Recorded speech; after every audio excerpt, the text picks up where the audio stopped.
Jemaat Tuhan dipersilakan duduk Bapak.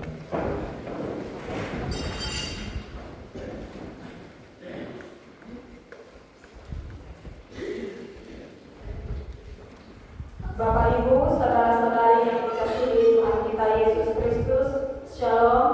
Shalom. Sekali lagi Shalom. Shalom. Minggu ini kita masih merayakan bulan kebangsaan, dan ini merupakan sebuah momen penting bagi gereja untuk merenungkan panggilannya sebagai umat Allah di tengah bangsa ini. Indonesia sebuah negeri yang dianugerahkan Tuhan bagi kita. Namun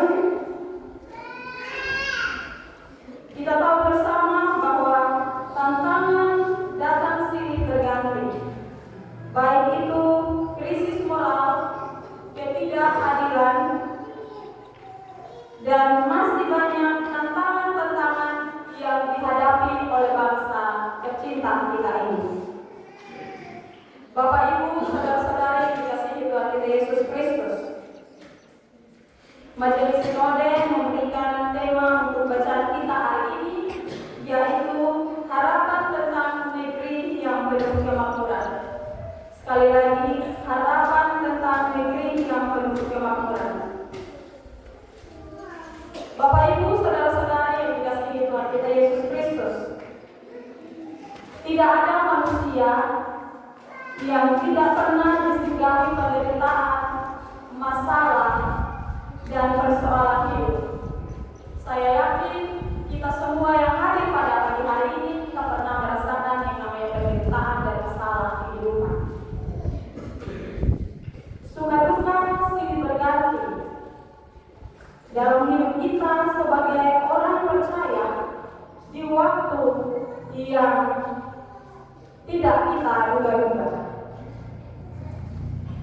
Namun tahukah kita bahwa terkadang semua persoalan yang kita alami justru akan membawa kita lebih dekat kepada Tuhan kita.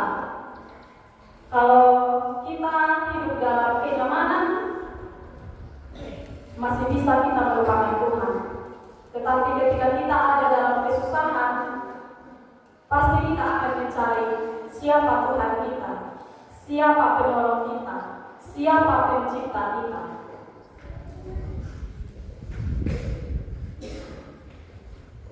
Bapak Ibu, saudara-saudari yang dikasihi Tuhan Yesus Kristus, ketika saya menyusun khotbah ini, saya teringat satu kalimat motivasi yang mengatakan seperti ini: yang pahit jangan langsung dibuang, yang manis jangan langsung ditelan. Artinya apa, Bapak Mama? Seringkali ketika kita menghadapi kehidupan yang sulit, ketika kita menghadapi penderitaan, kita pasti akan menolak hal itu. Tetapi justru ketika persoalan itu datang dan kita mau menerimanya, kita pasti akan memperoleh pelajaran berharga di balik setiap penderitaan atau persoalan yang datang dalam hidup kita. Begitupun dengan hal-hal manis, hal-hal yang menyenangkan, hal-hal duniawi yang membuat kita terkadang melupakan Tuhan. Kita tidak berpikir secara bijak. Tentu hal ini bisa jadi akan menghanyutkan kita.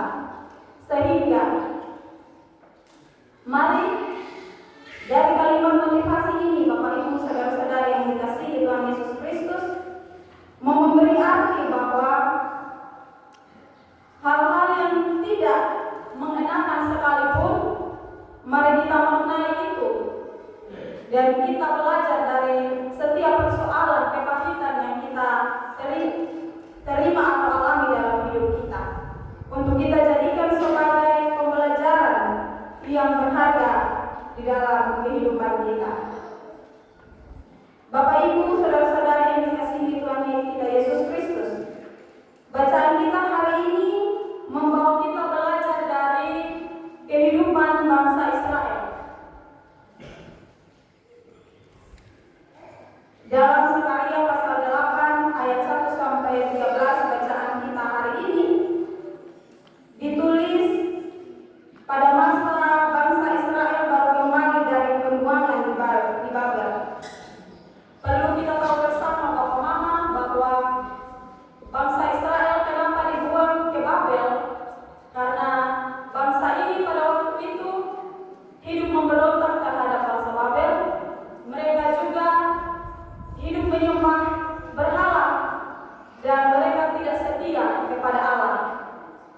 sehingga oleh perbuatan mereka inilah mereka dibuang ke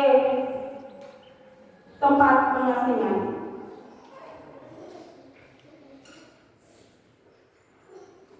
Jemaat Tuhan yang dikasihi, kalau kita membaca dalam kitab Nehemia, Esra, dan Hagai, di sana kita akan menemukan bagaimana gambaran dari tantangan pemulihan fisik dan spiritualitas dari bangsa Israel.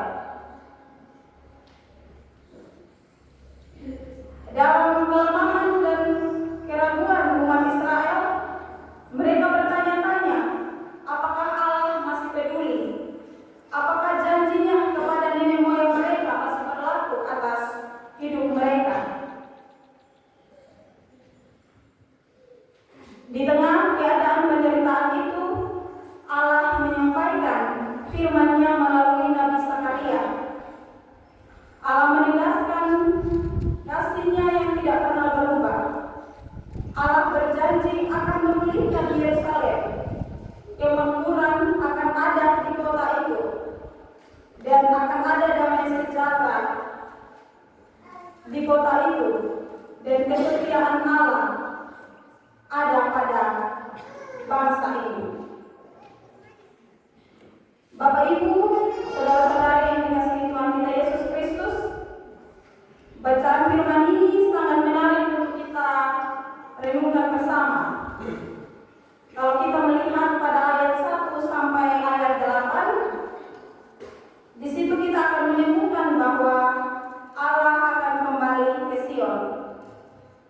Artinya bahwa Allah mau menyatakan cintanya yang besar terhadap Sion, yang walaupun awalnya Allah murka kepada bangsa ini karena perbuatan mereka yang tidak berkenan di hadapan Allah.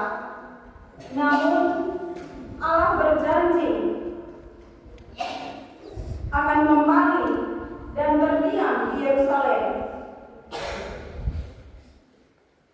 dan akan mengubah kota itu menjadi pusat kebenaran dan gunung kudus Allah.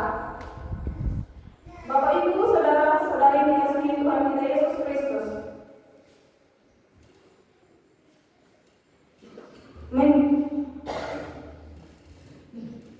kepulangan umat Israel dari pengasingan adalah awal relasi yang baru dengan Allah, di mana Allah menjadi Allah mereka dan mereka menjadi umat-Nya. Ini bukan sekedar janji politik atau geografis, tetapi janji persekutuan spiritual yang didasarkan pada kesetiaan dan kebenaran. Kalau kita geser lagi pada ayat 9 sampai 13, kita melihat bahwa kutuk akan diubah menjadi berkat. Dalam ayat-ayat ini kita melihat bahwa Allah berjanji mengubah keadaan umat-Nya. Jika sebelumnya mereka dalam kesempitan dan ketakutan, ini Allah menjanjikan damai sejahtera, hasil panen yang melimpah, dan hujan yang mencukupi. Allah juga berjanji bahwa sisa-sisa umat yang setia akan diberkati dan menjadi berkat.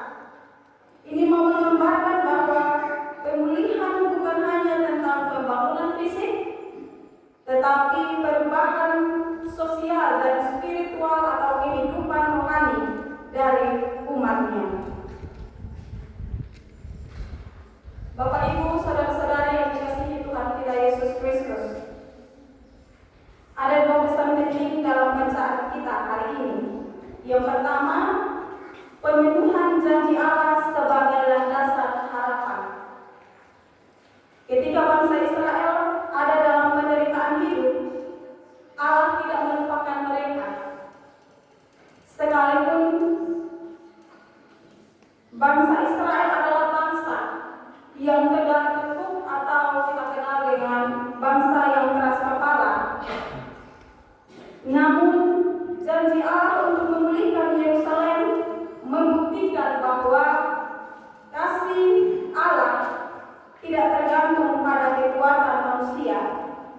tetapi pada kesetiaan Allah sendiri.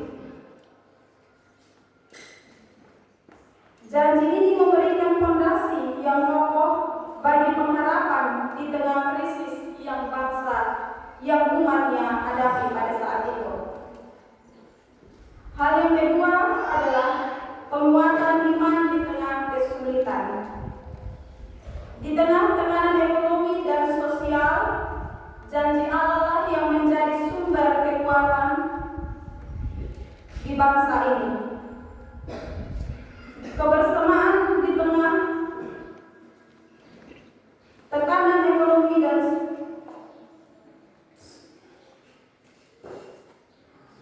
janji Allah menjadi sumber kekuatan.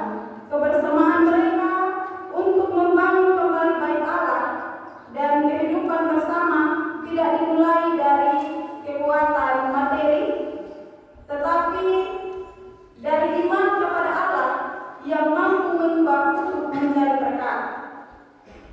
Dengan berpegang pada janji penyataan Allah, maka bangsa Israel bertumbuh menjadi komunitas yang saling memberdayakan.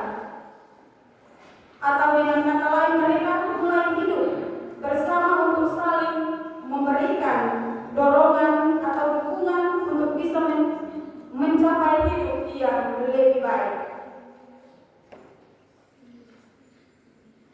Bapak Ibu, saudara-saudara yang dikasihi Tuhan kita Yesus Kristus, ada beberapa hal yang akan kita pelajari dan ingat dari firman Tuhan kita hari ini.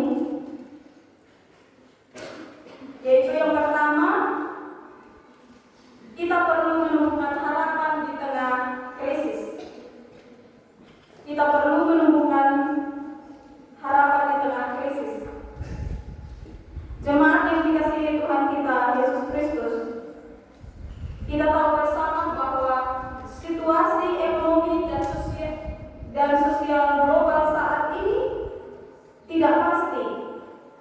Kita bisa lihat bahwa sekarang lowongan pekerjaan sangat terbatas. Banyak orang pengangguran. Dan kepercayaan diri kita mulai merosot.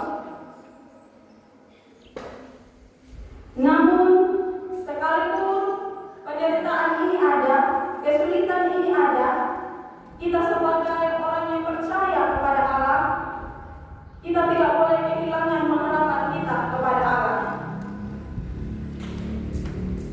Memang kita tidak tahu apa yang akan terjadi di masa depan kita. Namun ada janji Allah yang kita andalkan, yang kita imani di dalam hidup kita. Sebagai orang percaya, kita dipanggil untuk berkomitmen menjadi umat Allah, baik di tengah susah maupun di dalam keadaan yang senang. Kita diminta untuk tetap setia dan taat melakukan kehendak Tuhan. Kita sebagai orang percaya, kita harus menjauhkan setiap praktek korupsi, kolusi, dan juga nepotisme yang merugikan banyak orang. Kita perlu berjuang bersama untuk kemajuan dan kesejahteraan bangsa ini. Dan kita percaya bahwa ketika kita satu hati berjuang bersama, maka Allah hadir untuk memberkati setiap usaha dan kerja kita. Hal yang kedua, Bapak Mama dan saudara-saudara yang dikasihi Tuhan Yesus Kristus, bahwa kita perlu melakukan pendataan potensi untuk pemberdayaan. Langkah strategis menuju kemakmuran adalah mengenali potensi dan tantangan yang ada.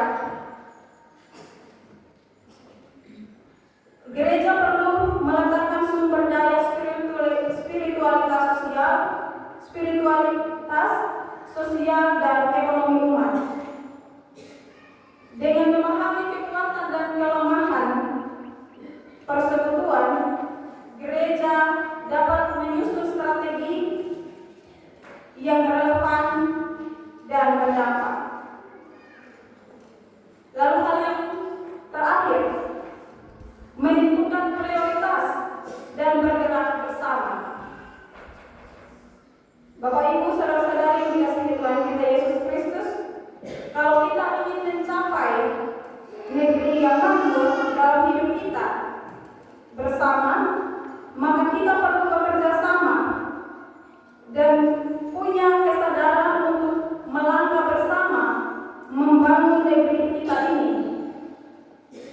Karena pemberdayaan bukanlah proyek instan, namun melalui proses yang panjang yang memerlukan gerakan yang kolektif atau gerakan bersama, baik itu kita sebagai jemaat dan klasis maupun sinode perlu kita berjalan bersama dalam semangat transformasi. Kita perlu memanfaatkan aset dan pengembangan kapasitas, harus disertai motivasi yang murni dan sikap doa. Fokus kita bukanlah pada hasilnya semata, tetapi pada kesetiaan dalam proses membangun negeri ini. Maka kita percaya bahwa Tuhan pasti akan menolong dan memberkati kita. Bapak Ibu, saudara-saudari yang diberkati Tuhan, menutup akan khotbah ini, mari kita selalu ingat bahwa harapan tentang negeri yang penuh kemakmuran bukanlah sekedar topik, tetapi ini adalah janji Allah yang harus dijawab dengan iman. Perlu kerjasama, perlu kerja keras, dan solidaritas di antara kita.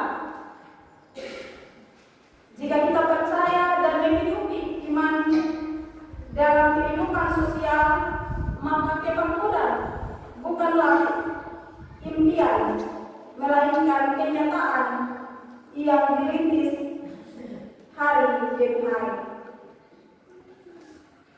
Selamat membangun negeri